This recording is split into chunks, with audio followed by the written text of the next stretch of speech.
This is Sibel Edmonds, currently a COVID refugee here in Florida. I want to talk about this new headline that I came across this morning. Here is the headline: Masks are Sharia light. Explosive conservative host compares COVID-19 orders to ISIS and Taliban policies on Rush Limbaugh show. Now, I know I'm going to get a lot of flack for saying this, but there is a lot of truth in this. And I'm going to explain how and why based on firsthand, direct experience, okay? My family and I got stuck in Iran around the revolution when this Islamic government ended up being formed, and we were there because my father was a well-known surgeon, doctor, and he was offered this great position, job in Iran during Shah, the king there, to go and open and start this burn center hospital where they performed reconstructive surgeries on burned patients, burned victims. Revolution happened, the war started between Iran and Iraq. Iran needed doctors, so they took our passports away and they did not allow us to leave country because we wanted to go back to Turkey, where our family was, where we were from, and but we couldn't. So I had to live through 2.5, 3 years of that despotic, Islamic, very Sharia-like in some ways, despots regime in Iran. I was 10, 11 years old, and we were all required, any girl over 9 years old, female, to wear a scarf all of a sudden.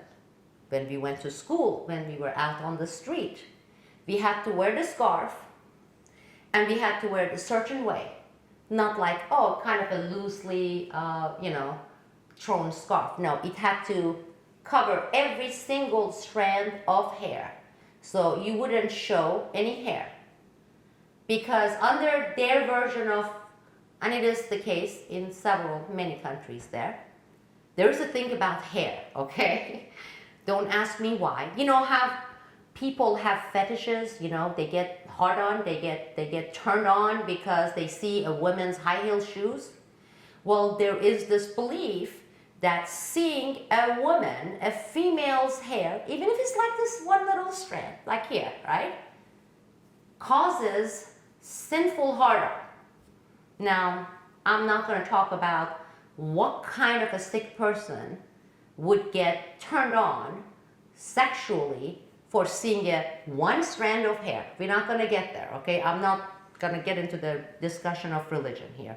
I don't want to be disrespectful either. But that became the law because they said so. They said it was a bad thing.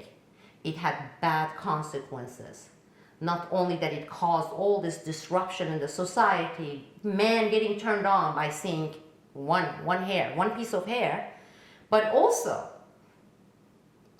you cannot prove or disprove it, they said, not doing so will send you directly to hell, and you will burn, burn, burn. Therefore, it became a law. And how did they enforce it? 11 years old, any woman walking out on the street, they were observed. They had these Jeeps and Range Rovers, and they had their own state troopers, these bearded guys wearing this special fatigue. They called them pastaran. They were roaming the streets. They were driving on all the roads and streets, looking to see if they could spot any woman, any girl, 10, 11-year-old girl like me, whose scarf was not placed perfectly. like the COVID mask. And if they could spot one, if they did, they would stop. 4 doors would open from these Range Rovers. These guys would come out, they would grab you, arrest you, take you to jail, and if it was your second time, you would get some leashing, I don't know, 10, 15, 20 for your second time, and how many for the third time. Sounds ridiculous, doesn't it? Now, we became refugees back then because we had to pretend we were going on a vacation with this special government permit that we had to obtain there. Similar to what they're proposing now, that you're gonna get this passport that says you're clear to travel, you have been vaccinated, you have been tested, probably a bunch of software and chips have been placed on your phone and on yourself, God knows what. Similar to that. We had to get the permission to leave the country for 2 weeks, and we couldn't take anything, no money, nothing with us. We had to leave everything behind, pretend that we were just going for a vacation, 2 weeks vacation to Turkey. Of course we did, became refugees. The Sharia refugees, if you want to call it. And I want to describe this experience to you that as a kid I had to go through.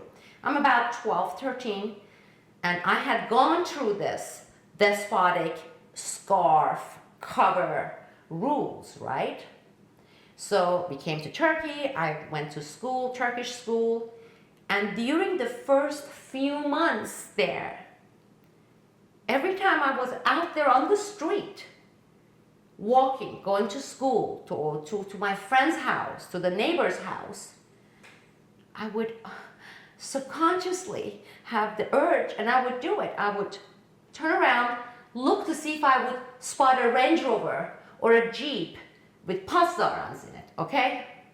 This lasted for months because I was conditioned to always watch out for it, okay? And there I was, going through that traumatic experience of, am I gonna get arrested?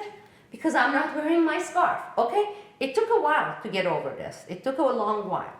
Now, for me, this mask rule, let's say even in Turkey, because that's where we just came from, and it's mandatory. There is no such a thing as optional. It's mandatory. There are police, gendarmes, there are people out there enforcing it. They're driving in the cars, looking to see if you have your mask or not. And if you don't, the first time you get a fine, the second time you get bigger fine, and the third time you get jailed. During these COVID crises, many countries, it's not only Turkey, I'm sure here is happening as well, they started letting out pedophiles and burglars and all sorts of criminals from jails and say, oh, you know what? With COVID, it's going to be dangerous for these criminals to be in these closed-in quarters in jail, so we let them go free. On the other hand, they are threatening to jail you, and they are, if you are not wearing your mask correctly. Or if you violate the lockdown curfew rule, okay, and step out on the street by half a block, by quarter of a block, on the sidewalk in front of your house, you can go to jail. You see that? Does that go with common sense to you? It was, that for me was similar to PTSD, the post-traumatic stress syndrome that I started going through, because having gone through the experience of these despotic, Sharia-like, ISIS-like, Taliban-like, Saudi-like, Iran-like practices, that feeling, that suffocation, that stress exactly came back with this mask. I know whoever is the guy, I'm not a follower of Rush Limbaugh or anyone, but that guy, what's his name? Let's go and check his name. His name is Mark Steyn. He's right. He has a very strong point here. There is no difference. There is no difference. There is none as far as difference goes. It is as despotic. It is as inhuman. It is wrong. It is wrong constitutionally. It is wrong morally.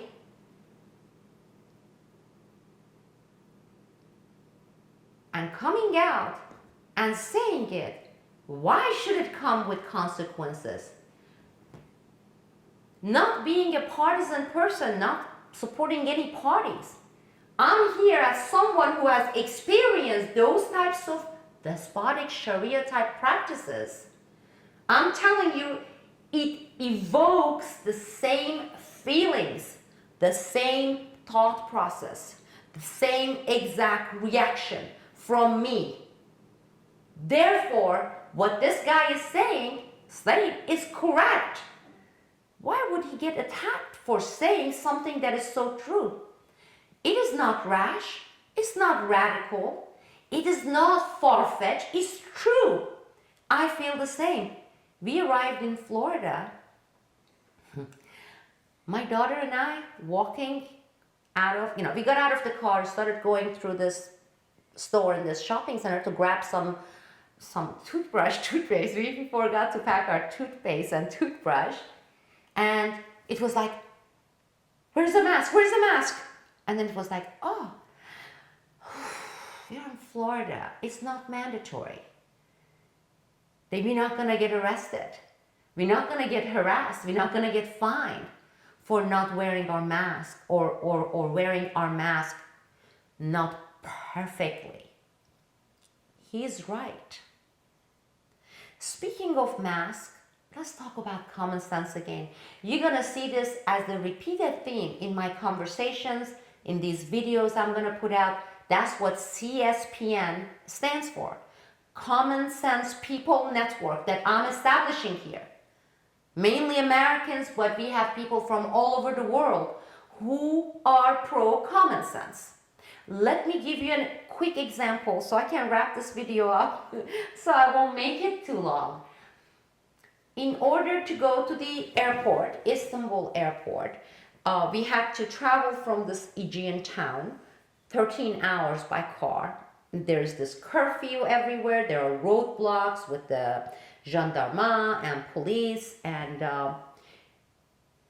during the 13 hours drive, passing several, not states, districts, counties, whatever you want to call it, the way they divide the townships in Turkey, we were stopped, I believe, 7 or 8 times for checkpoints.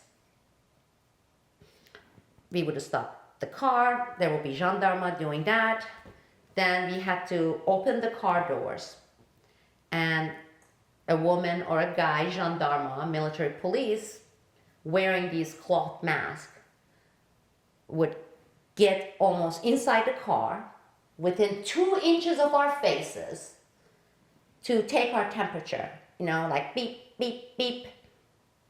Make sure that we have our mask and say, okay, go. They were respectful. They were not mean or anything, but think about it, okay? Think about it.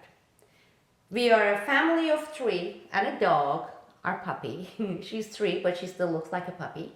We are in this car, clean car, right? And we are being exposed to these military police wearing this mask. And this military police wearing this mask, with their mask, have been exposed to hundreds, if not thousands of people that day wearing the same mask. Coming within 2 inches of all these people's face to take their temperature. That mask, that cloth is carrying loads of filth, whether it's COVID-19 filth, whether it's influenza, I don't care. If you have this and come this close to people's faces, thousands of people wearing the same mask, they don't take the mask off after they come this close to you and throw it out and then put a new mask. It's the same gloves they are wearing, same mask. They are the ones who are actually putting us at risk. Common sense. Just think of common sense. bringing that filthy mask within 2 inches of our faces is reckless. It's not hygienically acceptable. Common sense says that, right? But this whole shenanigan has nothing to do with facts, has nothing to do with the reality, has nothing to do with common sense. It is this altered reality, it is this make-believe world created by the interest, by those who want to have centralized, despotic, big global governments through their media arm. Without the media, none of this would have been possible. The number one enabler in this whole shenanigan that we see, that includes the witch hunt, bankruptcy, it's going to come with suicides, depression. It's all made possible and brought to you by CNN and the rest, the mainstream media. 24/7. You're going to die. And if you don't die from this, we guarantee you're going to die because of the unemployment and the starvation that you're going to go through from what this is going to cause economically. And if you don't die from that, you're going to die eventually anyway. Be afraid. Because one day you're going to die. If you hear that 24/7, 1,000 times, same thing, with the same images, with that voice they use when they broadcast this news. I mean, unless you're a strong person with solid common sense, you become like people in San Francisco. You become like people in New York. You become like people in Boston. You just gobble it up. You get hysteric. You get scared. And with no common sense, you get what they're getting, basically. See what they're getting. So, just saying, don't attack people, stand up. I'm telling you, and I know the attacks are going to come. I know there will be these people in whatever, Twitter, I'm dropping you, you redneck hicks, you MAGA, Trump-loving, blah, blah, right-wing extremist, militia, Savalda militia. I don't care. I am trying to appeal to people and their common sense. And some people just ain't got it, dude. They don't have it. It's been gone for too long. You know, they haven't used it. They have gone through the state system and the education that actually is programming. It's too late for them, which is what I'm going to talk in my next video. And this is going to be for my community at Patreon and Newsbud. I want to talk about admitting to being wrong, because I think it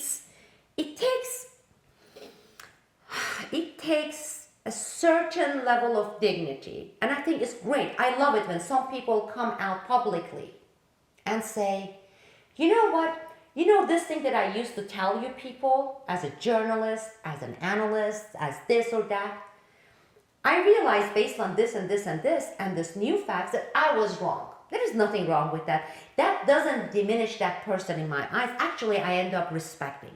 Because a lot of experts, a lot of people have this wall built in. They feel as if they have to stick to what they said, even if they find out they were wrong. Even if deep inside they know that, hey, that is wrong. I was wrong. They won't admit it. They want to go to the grave saying, no, I was right, even though they know that they were wrong. I'm going to talk about in my next video about being wrong and admitting to it. I was one of those people who constantly for 18 years said, let's get over this divisiveness. You know, the red, blue, conservative, liberal, neoliberal. Let's put all those stuff aside and find common grounds, okay? And unite. There are things that should totally transcend partisan lines, okay, those borders we build, whether it's the freedom of speech, whether it's the whistleblowers, whether it's human rights, these things should not be party specific or the political philosophy. Who wouldn't stand for this stuff? Okay, I said all those stuff for 18 years, right? With what we are going through with this COVID hysteria and grave consequences that we are already seeing, I see that I was wrong. I don't think we can transcend the differences. I don't think it's possible. I think the gap is so big, it's like oil vinegar, it's like black and white, that no way that we can have reconciliation with each other and unite. It's impossible. Look at this. It has gotten to a point. Oh, by the way, this is going to be what they're going to call rednecks about talking. Let them say it. It's coming to being constitutional and American or not.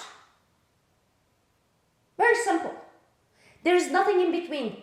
It's just that simple. And thank God we have states and the separation of states. And this separation, I predict, is going to get bigger.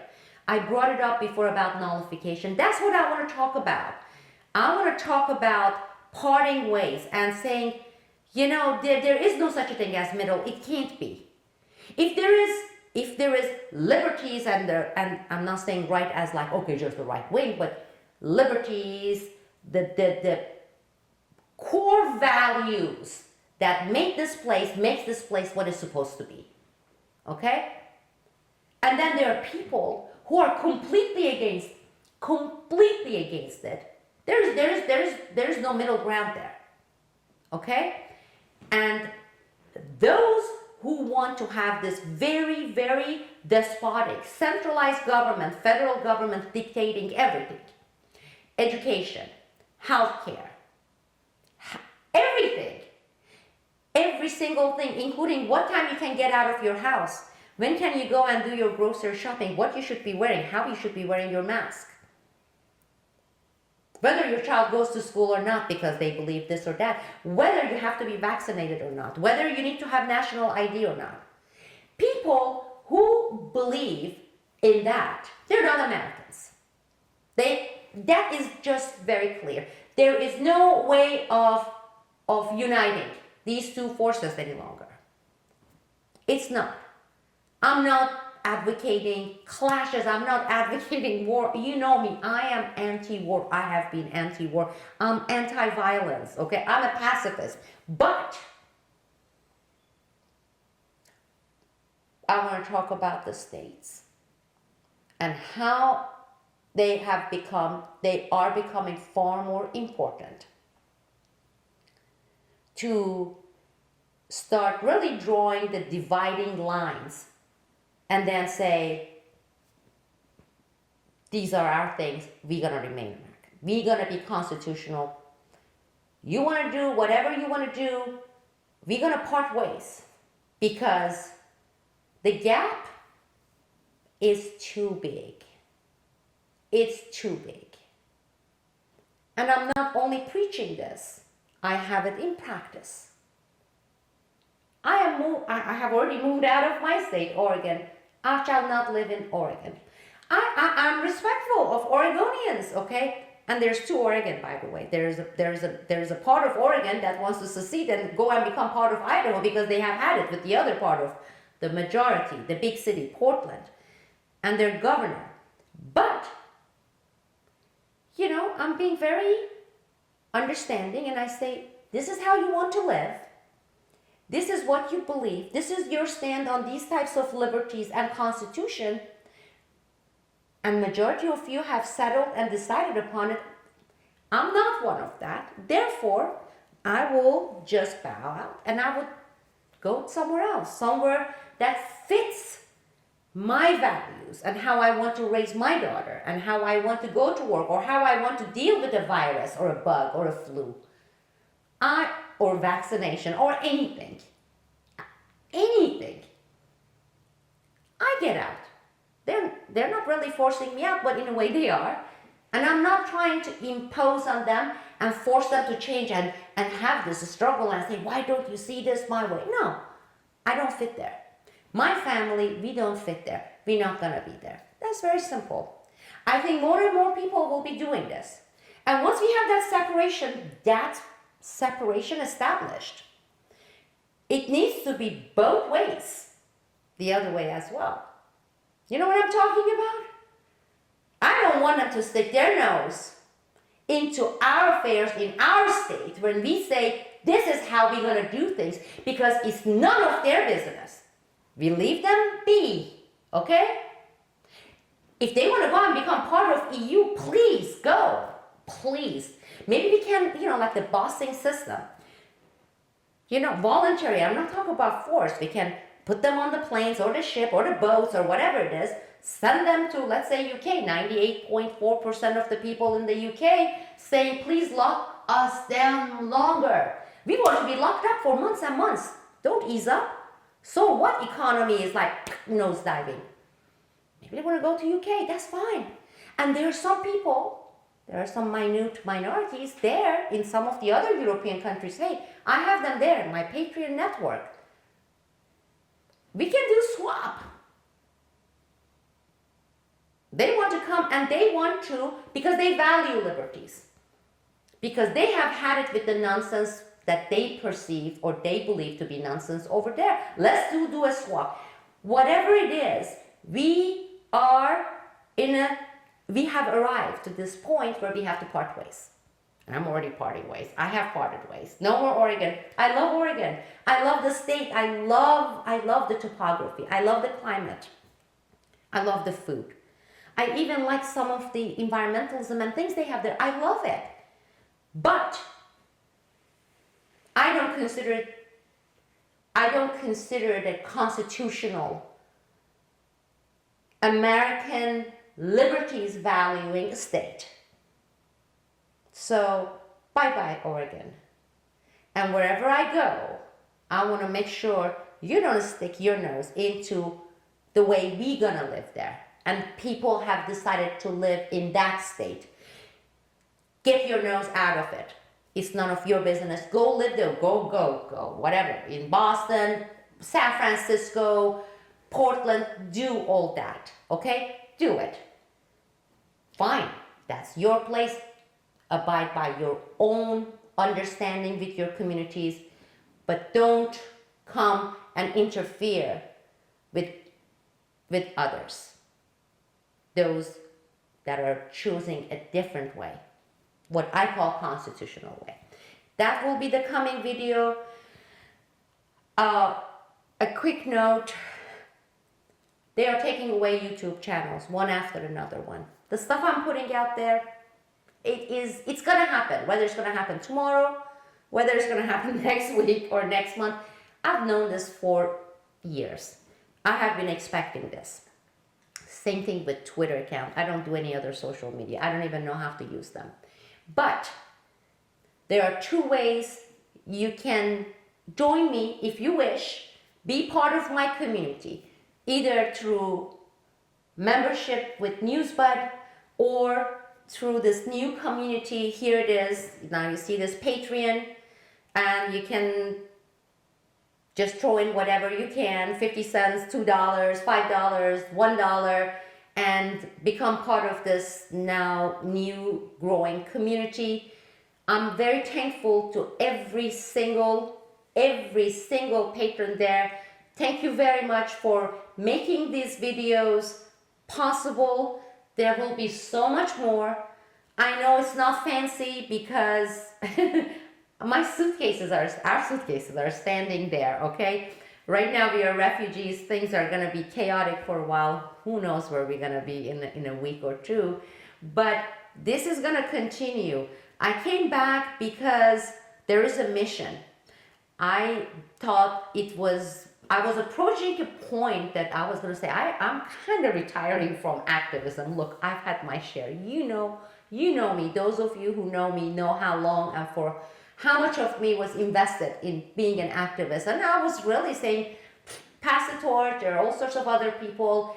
I have other things I want to do that I have put on hold. Well, lo and behold, these crises happened. This became catalyst to suck me back in it because it's too important not to come back and still try to hold the torch.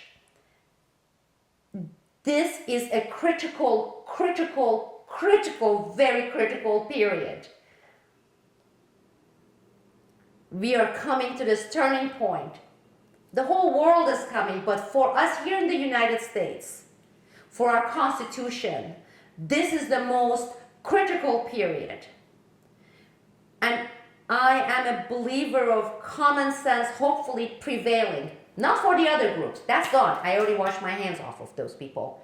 But for us, to hold on to it, to our liberties, to our Constitution, to our states' rights, and to me, that is the center of what I'm gonna be, where I'm gonna be at, and what I'm gonna be doing.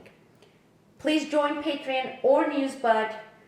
This is Sibel Edmonds, COVID refugee with my daughter, and here's my dog, Cozy, and talk to you soon.